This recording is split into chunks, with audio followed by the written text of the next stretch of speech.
Então, a gente tinha parado na última aula, no começo da abordagem em relação à filosofia moderna, né? Então, nós falamos do renascimento cultural, diretamente ligado com a realidade de revolução científica, iniciada por Galileu Galilei, Nicolau Copérnico e afins, e depois falamos sobre o humanismo, né?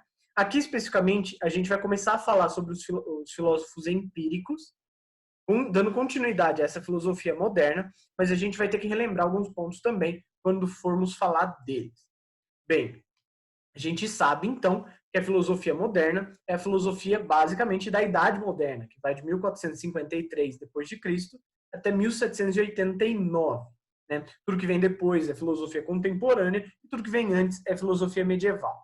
Bem, essa filosofia moderna, nós já vimos que ela, digamos que, revoluciona o modo de pensar com o humanismo, que a gente já existia, que a gente já tinha, digamos, no mundo greco-romano, né? Esse humanismo que volta à tona durante o Renascimento Cultural, com Leonardo da Vinci, com Michelangelo, com Donatello, com Sandro Botticelli, Dante Alighieri, William Shakespeare e o caralho a quatro.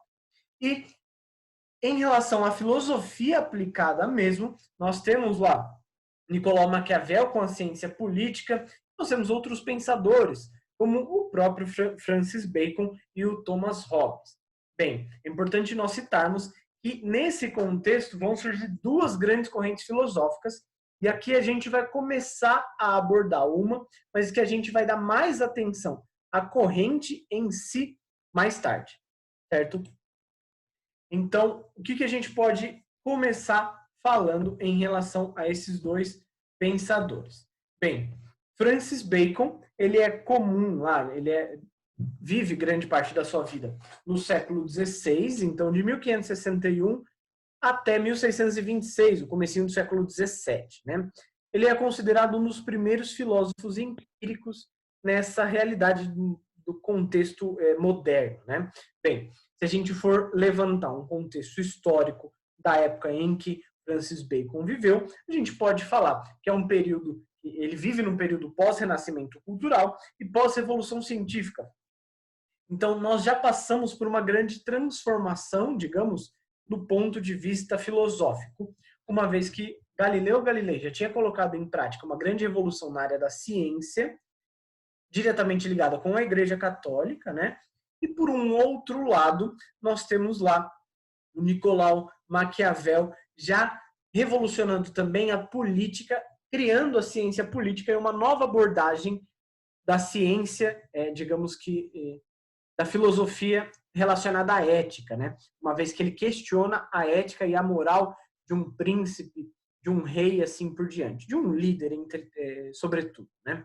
Bem, Francis Bacon, ele vive num contexto de valorização e da utilização da experimentação à abordagem indutiva de Aristóteles. Então, aquela realidade de, digamos que, organização do mundo natural de Aristóteles vai ser utilizado aqui com base na experimentação que já vinha sendo utilizada, mas agora que vai ser estruturada e muito bem estruturada por Francis Bacon mais tarde, por Hobbes também, David Hume, John Locke, Adam Smith e assim por diante.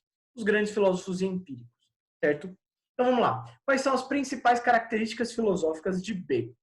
Em primeiro ponto, a defesa da separação entre Estado e Igreja. Isso é muito importante porque vai dar as bases mais, né, vai estruturar maior essas bases que já eram defendidas por Galileu Galilei, mas que, sobretudo, não são enfrentadas por Galileu Galilei. Ele defende a separação entre Estado e Igreja, sim, mas quando é condenado pela própria Igreja Católica, ele recua, certo? Francis Bacon, ele vai defender fortemente essa separação, que vai dar as bases mais tarde para Voltaire fazer críticas diretas ao Estado relacionado à Igreja, certo? E a gente tem mais tarde, no contexto de pós-Revolução Francesa, essa separação total e a grande maioria dos países europeus e posteriormente dos países da grande maioria do mundo se tornando aí países laicos, né? Estados laicos, sem ligação com religião específica, né? Tirando, claro, a região do Oriente Médio, da Ásia Menor ali, da Península Arábica, que até os dias atuais são, digamos, estados teocráticos, né? Governados diretamente em relação com a religião, no caso deles, com o islamismo, certo? Bem, outra característica filosófica de Francis Bacon é exatamente a visualização da ciência como passo, digamos, como meio para a elevação da existência humana. Uma vez que o ser humano ele é o único capaz de racionalizar, mas que, como a gente está falando aqui de Francis Bacon, nós estamos falando de um filósofo empírico. Então, ele não vai valorizar tanto a racionalidade, mas sim a experimentação. Experimentação essa que é, digamos que, o principal passo para a comprovação científica. Então, a ciência ela vai ser algo que é único do ser humano e que comprova e que eleva essa existência humana, né? Que dá, digamos que, dignidade para os seres humanos, que dá, sobretudo, divindade para esses seres humanos. Então, eles vão, digamos que, transcender do ponto de vista filosófico exatamente a partir dessa ciência e da valorização dessa ciência, certo? Bem, o que mais nós falamos e o que mais nós conhecemos em relação à filosofia de Francis Bacon é a sua teoria dos ídolos, que foi um conceito amplamente difundido e defendido, né, pelos filósofos posteriores a Francis Bacon em relação a essa realidade, né? Bem, segundo Francis Bacon, existem barreiras psicológicas que impedem a obtenção de conhecimento, principalmente conhecimento mundano, né? Bem, essas barreiras psicológicas são divididas em 4, sendo elas, primeiro, os ídolos da tribo, que é uma tendência humana de generalização inerente à natureza humana. Em segundo ponto, os ídolos da caverna, que é uma inclinação humana pela imposição de preconcepções sobre a natureza. Os ídolos do foro ou do mercado, que é a facilidade com que deixamos as convenções sociais distorcerem nossa experiência. E os ídolos do teatro, que é a influência deformadora dos dogmas filosóficos, científicos predominantes. Como assim? Vamos entender isso um pouquinho mais profundamente. Bem, ele vai dizer que os seres humanos, eles têm, digamos que, empecilhos que o impossibilitam, que o impedem de chegar, de alcançar o conhecimento verdadeiro, de obter algum conhecimento. Na grande maioria das vezes, isso vai acontecer de forma natural, inconsciente, mas que os seres humanos podem ter o controle a partir de uma luta contra essa generalização, digamos, contra essas barreiras. Bem, se a gente for enumerá-las de forma simples, esses ídolos da tribo, por exemplo, vai ser a ideia de que o ser humano generaliza a sua própria realidade. Isso é algo inerente porque ele vive a sua própria realidade e não a dos outros. E ele tende a olhar para o mundo e para o contexto mundano de forma individual e ativa, digamos, né? Uma vez que ele visualiza a sua realidade do ponto de vista da sua racionalidade, que é construída de acordo com as suas experiências. Então, como seres humanos têm experiências diversas, diferentes um do outro, um único ser humano tende a generalizar todas as experiências de acordo com o ponto de vista no qual ele viveu. Então, por exemplo, se você vive, sei lá, um assalto na rua, você tende a imaginar que todas as pessoas vão reagir ao assalto da mesma maneira que você reagiu. Segundo Francis Bacon, esses ídolos da tribo, digamos, são uma barreira psicológica que impede obter o conhecimento, que impede os seres humanos de obterem conhecimento. Então, ele não vai alcançar o conhecimento verdadeiro porque ele está, digamos que, cego com a sua própria generalização, com a sua própria ideia de generalização. Os ídolos da caverna também, por exemplo, vai ser a ideia de que os seres humanos eles têm uma inclinação de pré-julgar, de impor pré-julgamentos em relação à natureza. Então, quando nós vemos, por exemplo, um trovão caindo, a gente já tem o senso comum de dizer para pôr o chinelo no pé, porque senão a gente vai tomar um choque e vai morrer. A grande maioria das avós, dos avós defendem isso e falam isso. Né? Isso está no linguajar, isso está no senso comum. Mas é uma leitura digamos que é errônea, uma vez que não faz sentido científico, mas que nós deixamos nos levar de acordo com essa preconcepção que nós temos em relação à natureza por si só, certo? Esses ídolos da caverna, eles estão diretamente ligados à teoria da caverna de Platão lá atrás, porque é uma visão que nós temos do mundo à nossa volta, errada, de acordo com os nossos sentidos, digamos, de acordo com o que nós presenciamos, mas que nem sempre é embasado cientificamente. Então, é mais uma das barreiras que os seres humanos devem lutar contra para obter o conhecimento, certo? Impedir que nós tenhamos esses pré-julgamentos em relação aos fatos da natureza, certo? Em terceiro ponto, a gente pode falar dos ídolos do foro, do mercado, que é, digamos que a ideia de que nós deixamos nos levar de acordo com a ética e a moral pré-imposta pela própria sociedade, né? Se a gente for trazer com um ponto de vista sociológico, a gente tem trabalhado diariamente aí também nas aulas de terça-feira, Durkheim vai dizer que a sociedade impõe uma pressão sobre o indivíduo e predetermina o comportamento desse indivíduo dentro da sociedade, certo? Nesse ponto de vista de Durkheim, esses ídolos do foro e do mercado seria exatamente essa ideia de pressão social.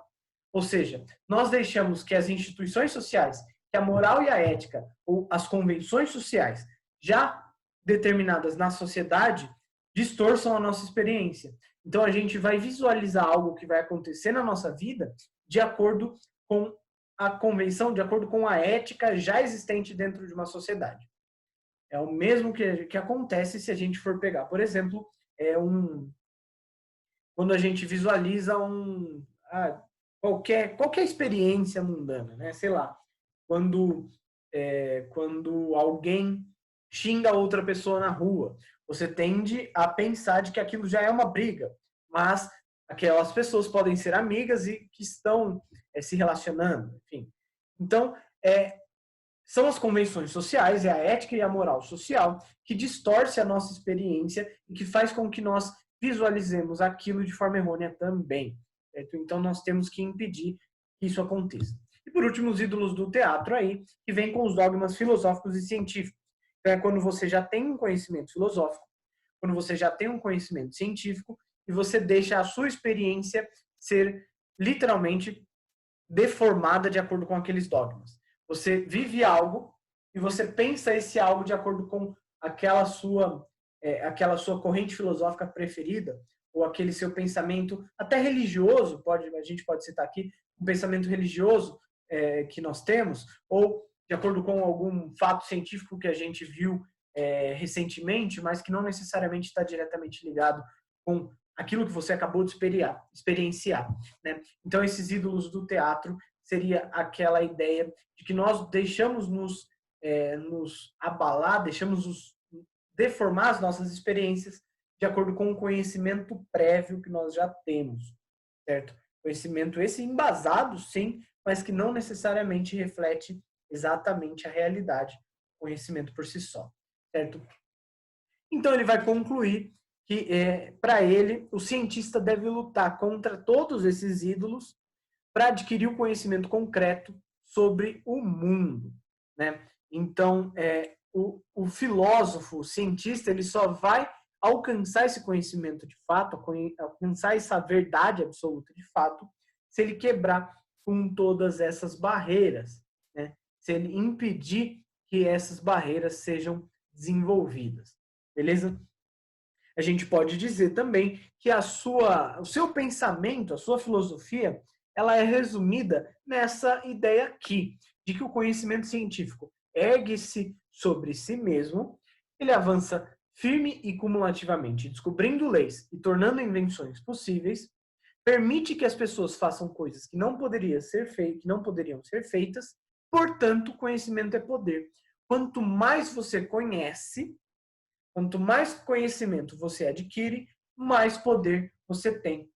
Isso num contexto global, tá? Isso ele não fala só em relação a poder político ou a poder econômico, mas sim poder de controle de si só, que leva diretamente a esse conhecimento político, que leva a esse poder político, aliás, que leva diretamente a esse poder intelectual, que leva a esse poder financeiro, enfim, e assim por diante.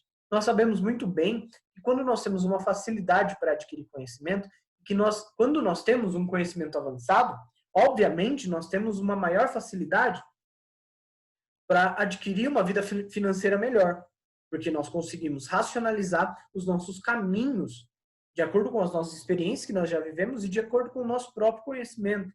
Então, a gente sabe os caminhos para enriquecer, digamos. Além disso, nós sabemos os caminhos para obter poder. Esse pode ser poder de controle das outras pessoas, que diretamente está ligado com a ideia de poder político. Uma vez que você tem uma boa oratória, uma vez que tem uma boa didática, você consegue controlar, agir, digamos que de forma soberana no seu relacionamento com outras pessoas. Então, para Francis Bacon, esse conhecimento científico vai ser o principal caminho para que o filósofo, para que o cientista, para que qualquer pessoa adquira, digamos, o conhecimento e, portanto, adquira poder, né? Consiga ser soberano na sua própria vida. Concluindo, Francis Bacon, ele pode ser considerado, ele é considerado pela grande maioria dos filósofos, aliás, por todos os filósofos e historiadores, o primeiro filósofo empirista da história, devido à sua abordagem experimentativa. Como ele vai valorizar a observação e o método científico, esse que a gente fala todas as aulas, que é definido, digamos, em 3 passos, aqueles 3 passos de observação da realidade, formulação de hipóteses e realização de experiências. Esses 3 passos que compõem o método científico vão ser valorizados pelos filósofos empíricos e, portanto, eles valorizam as experiências mundanas. A principal, aliás, é a principal diferença entre a filosofia empírica, entre a corrente filosófica empírica e a corrente filosófica racional. E a gente vai ver mais tarde essa realidade, quando a gente abordar mais a fundo essas doutrinas, digamos, essas correntes, que seriam o racionalismo e o empirismo, né? A gente começa a abordar o empirismo aqui. Na nossa próxima aula, a gente vai falar do racionalismo, de Descartes, Pascal, Spinoza, Leibniz e assim por diante, né? Bem, então, esse pensamento empírico ele é contrário ao racional. Por quê? Porque, segundo Descartes, por exemplo, o grande filósofo racionalista, ele vai dizer que o ser humano não precisa experimentar para conhecer. Pelo contrário, que o ser humano ele é um ser racional. Isso o difere de todos os outros seres do planeta, de todas as outras formas, de outros seres vivos do planeta, e de que ele só precisa racionalizar, só precisa, digamos que, pensar intelectualmente para obter um conhecimento, para saber o que vai acontecer e saber o caminho que ele deve tomar. Quando os empíricos defendem o conhecimento a partir da experimentação. Então, de que você deve experimentar algo para poder obter o conhecimento em relação a esse algo, né? É aquela velha ideia do ver para crer, enquanto Descartes defende que você deve pensar para crer, né? Essa ideia, essa realidade. Bem, a gente finaliza Francis Bacon aqui e a gente dá início a Thomas Hobbes. Vocês têm alguma dúvida em relação a Bacon? Por mim, tranquilo. Tranquilo? Pode continuar? Tranquilo. Fechou. Tranquilo. Começando a abordar Thomas Hobbes, é interessante a gente citar que nós vemos ele também, não sei se nós já vimos, eu acredito que é na nossa próxima aula de história, que a gente vai visualizar a formação das monarquias modernas aprofundadamente, né? Mas, enfim, nós visualizamos Thomas Hobbes em história também quando nós analisamos as justificativas para a formação dos estados modernos, as justificativas para o absolutismo monárquico. Ele vai ser um extremo defensor desse absolutismo monárquico e a gente já vai ver por quê. Bem, Thomas Hobbes faz todo o seu estudo em relação à filosofia e à história também no século XVII, né? Então, diferentemente um pouquinho aí do que a gente viu, acabou de ver de Francis Bacon, né? Ele é posterior, digamos, cronologicamente a Bacon. Ele vai viver de 1588 a 1679. Então já vive nesse contexto aí de revolução, principalmente na Inglaterra, uma vez que ele é inglês, de revolução puritana em 1640, e não vive a Revolução Gloriosa de 1688, mas está, digamos, no contexto aí de Revolução Inglesa, né? Que dá origem, aliás, dá poder ao parlamento, né? A origem é lá na Magna Carta de 1215, mas que dá poder ao parlamento total, né? Ao longo do tempo. Bem, importante nós citarmos que Thomas Hobbes, então, vive nesse contexto histórico de valorização da física, durante e depois da Revolução Científica, uma vez que nós temos lá os grandes físicos nesse contexto, como Isaac Newton, o próprio Nicolau Copérnico, Giordano Bruno, Galileu Galilei, enfim, né, N outros físicos durante essa Revolução Científica. Além disso, ele vive num contexto histórico de aplicação do heliocentrismo. Então, a ideia de que a Igreja Católica já teria aceitado esse heliocentrismo e ele já teria sido comprovado e, sobretudo, aceito em todos os contextos, em todos os países, em todos os estados agora, né, europeus.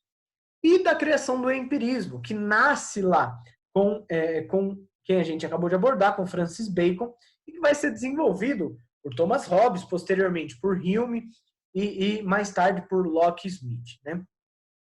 Bem, quais são as características, as principais características filosóficas de Hobbes? Primeiro, então, uma abordagem empírica, focada na experimentação. Ele vai defender também que os seres humanos eles adquirem conhecimento a partir das experiências mundanas, sensíveis, né?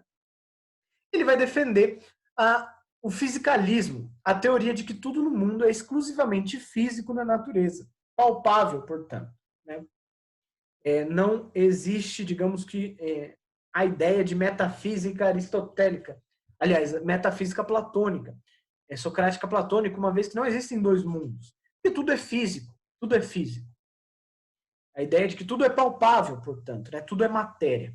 Bem, nós podemos visualizar essa ideia exatamente nesse quadrinho aí, em que ele vai dizer que nada sem substância pode existir.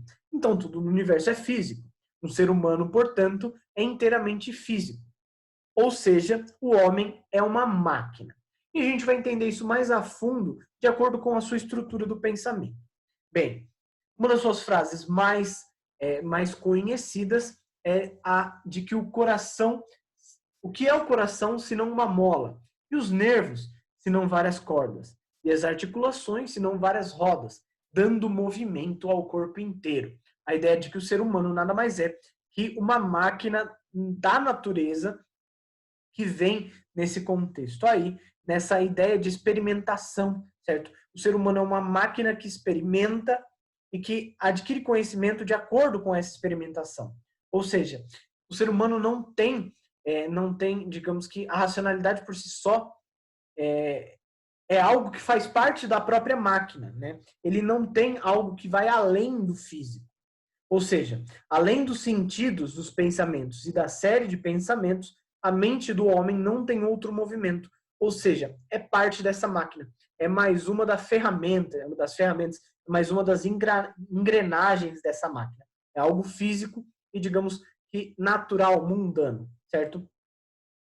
Ele vai também idealizar o conceito de que as leis da natureza existem e que nós devemos lutar, brigar e buscar essas leis da natureza, que é a procura pela paz, de que é comum a todos os seres humanos, certo? Todos os seres humanos têm algo em comum, que é exatamente a procura pela paz e a renúncia ao direito sobre todas as coisas, que, digamos que é a aceitação do divino, é a aceitação da vida após a morte como algo superior a nós. Então, o ser humano, ele renuncia ao seu próprio direito num contexto mundano, uma vez que ele racionaliza em relação a isso, de acordo com as suas experiências próprias. ele visualiza que ele é, digamos, que parte de uma grande máquina, de uma grande natureza, e de que ele no mundo não é, digamos que nada, certo? E sua grande obra filosófica e até política é o Leviatã, sua principal obra, né? Seu principal livro é o Leviatã, em que ele vai trazer uma série de conceitos que vão ser amplamente difundidos nesse período histórico e que vai embasar, portanto, o absolutismo monárquico, o Estado moderno, que vem sendo desenvolvido nessa realidade, nesse período, né?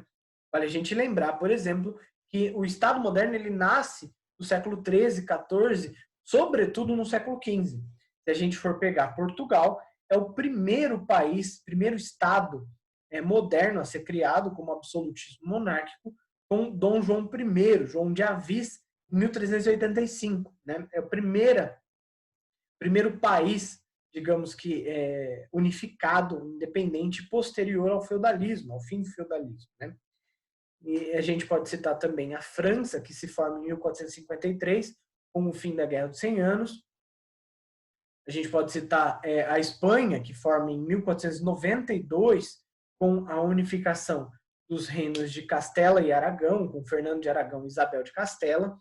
Então, esse contexto que nós visualizamos, esses filósofos, e que nós visualizamos até o renascimento cultural acontecendo, e a revolução científica e o humanismo sendo colocado em prática, digamos, sendo colocado à tona, tudo isso se encontra no mesmo período histórico de disseminação do absolutismo monárquico, de desenvolvimento do absolutismo monárquico. Né? E a obra de Thomas Hobbes, o Leviatã, ela vai embasar esse absolutismo monárquico exatamente por sua ideia de que o homem é uma máquina e uma máquina má. Né? Então vamos entender isso mais a fundo. No Leviatã está a ideia, o conceito do Estado ser um poder político institucionalizado com base na iniciativa dos seres humanos. Ou seja, essa ideia de Thomas Hobbes aqui nada mais é que a teoria de uma personificação do Estado, uma vez que o Estado, durante esse período, o Estado, no absolutismo monárquico, ele é centralizado nas mãos de uma única pessoa. Portanto, o Estado nada mais é que a figura do rei. Seja o rei Eduardo III na Inglaterra, seja o rei Henrique VIII na Inglaterra, Elizabeth I na Inglaterra, seja o Capeto, no contexto mais anterior à França, que já dá o início, digamos que, a um processo de centralização do poder político, ou seja, posteriormente, os reis católicos, como Fernando de Aragão e Isabel de Castela. Né? Ou seja, o Estado nada mais é que um ser humano ou a vontade humana personificada. Né? Então, nós vamos visualizar que os seres humanos criam um Estado para que ele controle, digamos, a própria moral e a própria ética humana. Ou seja, que ele controle as atitudes humanas. Então, Thomas Hobbes vai pensar, por que os seres humanos visualizam essa necessidade? E ele vai chegar à conclusão de que o homem é o lobo do homem. Ou seja, o ser humano ele tem uma tendência egoísta de se autopreservar e de desejar o poder. Isso vai fazer com que o homem seja, por Thomas Hobbes, considerado um ser mau, naturalmente mau, de acordo com a natureza humana, de acordo com a espécie humana. E essa maldade do ser humano, ela vai ameaçar a própria espécie humana. Certo? Isso vem diretamente ligada com um conceito de ciência política maquiavélica.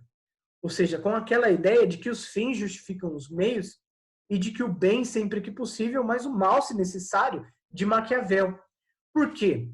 Porque os seres humanos, eles são mal por natureza, eles têm um desejo de adquirir poder além dos outros, né? Um poder de controlar até a sociedade, e que eles tendem a se autopreservar de forma egoísta. ou seja, de colocar as suas ideias, as suas necessidades acima das necessidades alheias. Isso vai fazer com que os seres humanos ameacem a sua própria espécie. Nós podemos visualizar isso na ideia, na realidade, digamos, imperialista do século XIX e XX, que leva ao genocídio de muitas etnias, né? Como, por exemplo, o Holocausto, ou o Holodomor da União Soviética mais tarde, ou a própria Guerra Sino-Japonesa, num contexto imperial japonês, de Hirohito contra os chineses, né, com o grande massacre de Nanquim. E a gente pode citar também, por exemplo, a Revolução Cultural, a Guerra Cultural Chinesa de Mao, né? Então, tudo isso é uma demonstração de que o homem é o lobo do homem, segundo Thomas Hobbes, e que ele, na sua vontade, na sua tendência egoísta de se autopreservar e de conquistar cada vez mais poder, acaba ameaçando a própria espécie.